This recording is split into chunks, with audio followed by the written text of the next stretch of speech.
Մեր նախընտրական ծրագրի հաջորդ կետը վերաբերվում է արժեքահեն հանրությանը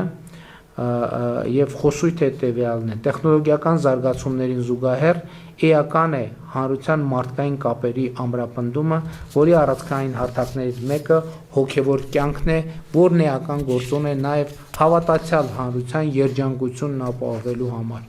Արժեքահեն հոգեվոր կյանք ունենալու խնդրի լուծման համար հայաստանի այս առաքելական Սուրբ եկեղեցու բարենորոգումը կենսական անհրաժեշտություն է։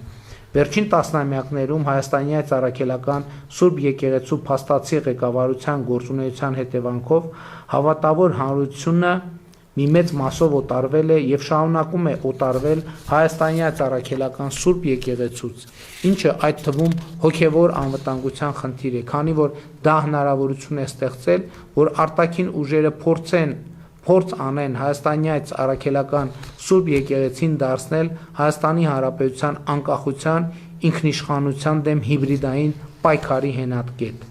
Քաղաքացիական պայմանագիր կուսակցությունը պաշտպանում է Հայաստանի այս առաքելական Սուրբ եկեղեցու բարենորոգման օրակարգը եւ որտեղգրում է հետեւյալ ճանապարհային քարտեզը։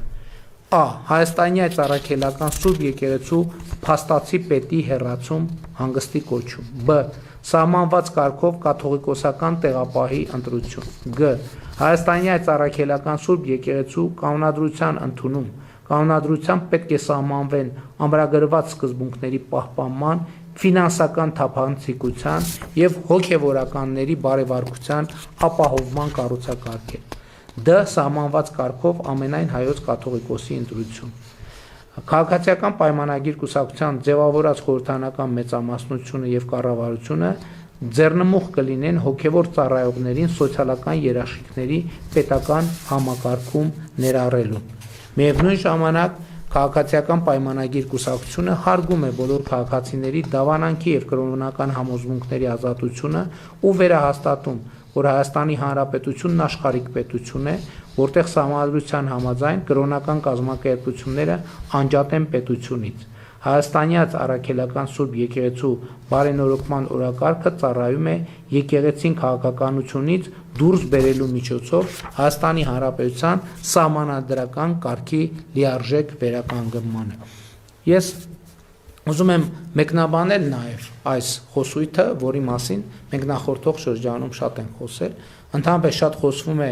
եկեղեցին պետությունից անջատ լինելու մասին եւ ես դրա լիարժեք կողմնակիցն եմ, բայց ուզում եմ երկու հանգամանքի վրա մեր բոլորի ուշադրությունը հրավիրել։ Եկեղեցուն անջատ է պետությունից, բայց եկեղեցին չի կարող դուրս լինել պետությունից եւ ավելին, եկեղեցին չի կարող պետություն լինել պետության մեջ։ Եվ երկրորդը, շատ է խոսվում նրա մասին, որ օրինակ այս պրոցեսները բարենորոգման օրակարգը եկեղեցու դեմ է։ Ընդհակառակը բարենորոգման օրակարգը հանուն եկեղեցու է։ Բայց նաև մենք պետք է հասկանանք ինչ է եկեղեցին համաձայն քրիստոնեական տեսության, համաձայն նոր կտակարանի։ Եկեղեցին առաջին հերթին հավատացյալ համայնքն է, ժողովուրդն է, մարդիկ են եկեղեցին։ Այո, հոգևոր սպասավորները եկեղեցու մաս են, բայց հոգևոր սպասավորները եկեղեցին չեն։ Եկեղեցին ժողովուրդն է, որովհետև Հիսուս Քրիստոսը ասում է այնտեղ, որտեղ իմ անունով 3 հոգի կհավաքվեն, դա է եկեղեցին։ Եվ խնդիրն այն է, որ եկեղեցու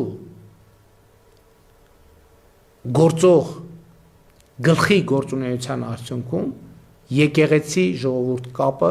գնալով ավելի ու ավելի թուլանում է։ Հայաստանում հոգևոր կյանքի բովանդակությունը գնալով ավելի ու ավելի թուլանում է։ Ավելին ասեմ, ընդհանրապես անհասկանալի է, թե ինչու պետք է հոգևոր դասի ներկայացուցիչները հնարավորություն չունենան օգտվել սոցիալական երաշխիքների այն համակարգերից, որը գործում է Հայաստանի Հանրապետությունում քաղաքացիների համար։ Եվ այստեղ է նաև երևում, որ եկեղեցին Ոմանք փորձում են դուրս դնել պետությունից եւ եկեղեցին դնել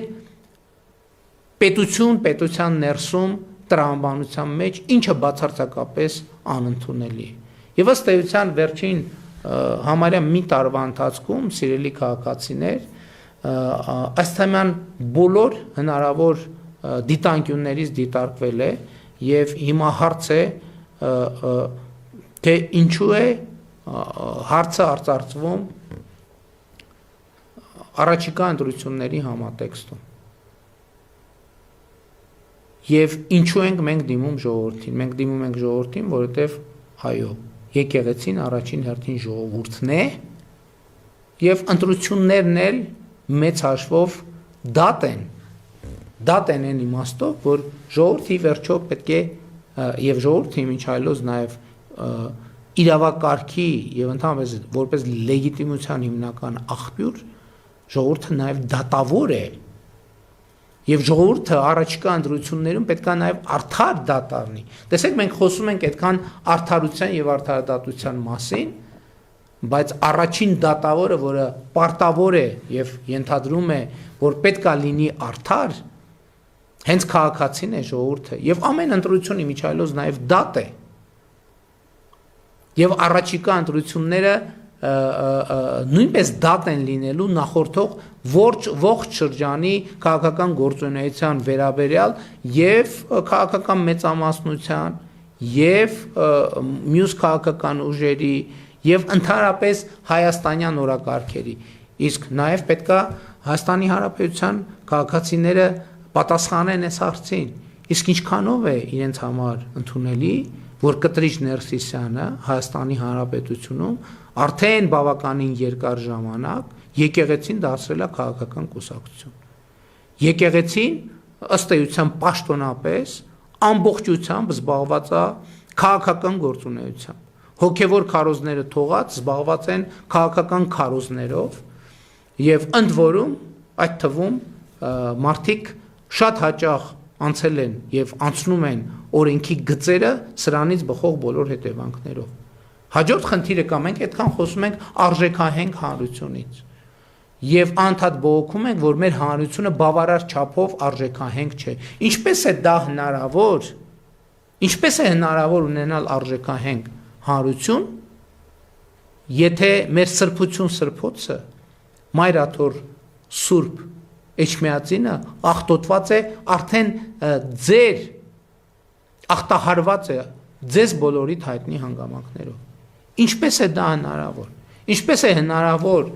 ախտահարված սրբության սրբոցի պայմաններում ունենալ արժեքահենք հանրություն։ Ես դա չեմ պատկերացնում։ Եվ կարծում եմ, որ այո, այս ընտրություններում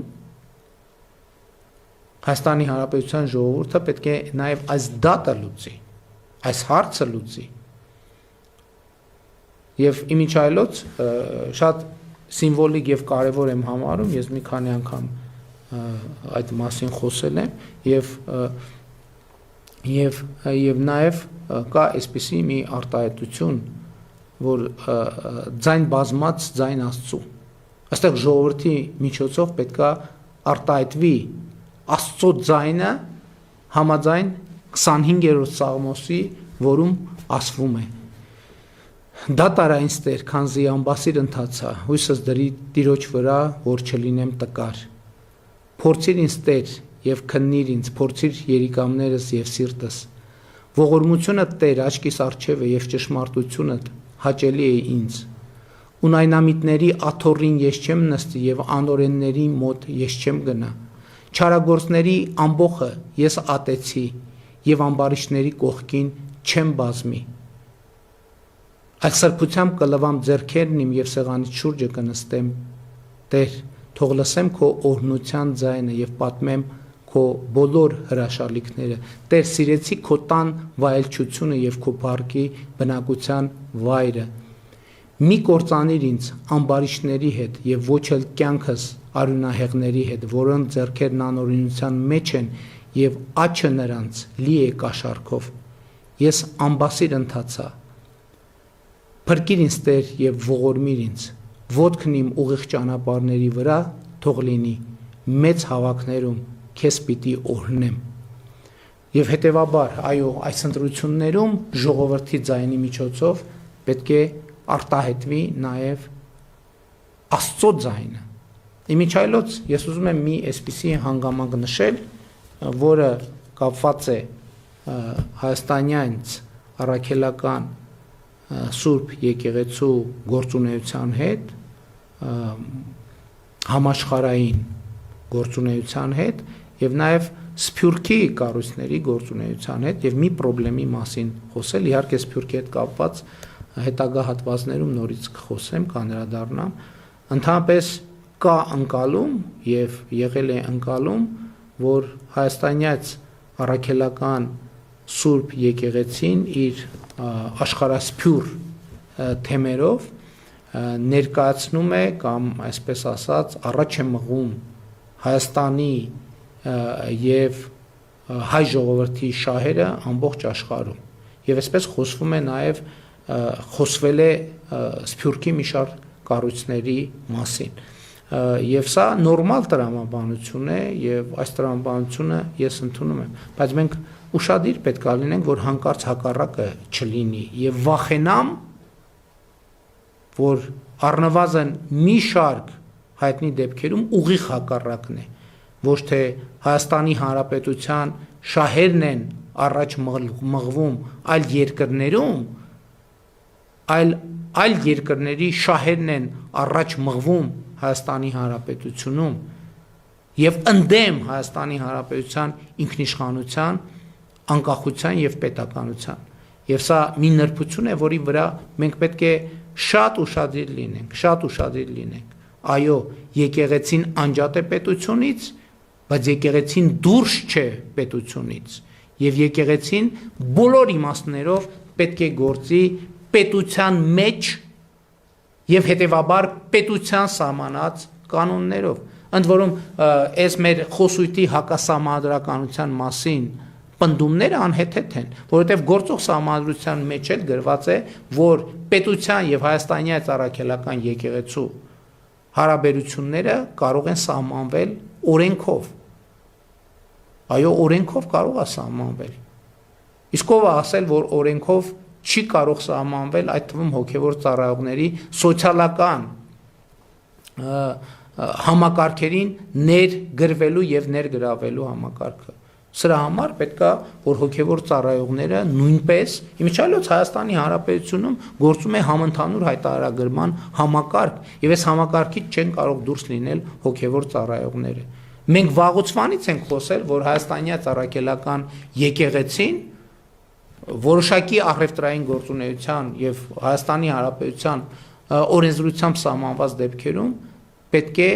նաեւ հարկեր վճարի, ընդ որում մենք ասում ենք Այս գլխից մենք պարտավորվում ենք եւ ասում ենք, որ այդ վճարված, հավաքագրված հարկերը 100% անվերապահորեն կվերադարձնենք հայաստանյաց առաքելական Սուրբ եկեղեցուն, բայց եւ դեռ մի բան էլ ավելին, ըստ անհրաժեշտության նաեւ լրացուցիչ ֆինանսավորում կապահովենք այդ թվում սոցիալական երաշխիքների ձևով եւ այդպես շարունակ։ Իսկ ինչու նրանք չեն համաձայնվում։ Ինչու է արդեն 8 տարի Կտրիչ Ներսյանի համար այս օրակարգը ինչու է անընդունելի։ Մի պարզ պատճառով, որովհետև նրանք ուզում են գործել ստվերում, չլինել հաշվետվողական եկեղեցու առաջ, որն է ժողովուրդը։ Եկեղեցին ժողովուրդն է, սիրելի ժողովուրդ։ Եկեղեցին ժողովուրդն է։ Եկեղեցին Կտրիչ Ներսիսյանը չի եւ երբեք չի եղել։ Երբեք որևէ կաթողիկոս չի եղել եկեղեցին Կաթողիկոսը եղել է եւ պետք է լինի եկեղեցու մաս, բայց եկեղեցին առաջին հերթին ժողովուրդն է, հավատացյալ հանրությունը եւ ես հույս ունեմ, ես համոզված եմ, այսինքն, որ ժողովուրդը որպես Աստծո ձայնի կրող համաձայն 25-րդ Սաղմոսի այդ թվում էս հարցում իր դատը կանի 2026 թվականի հունիսի 7-ին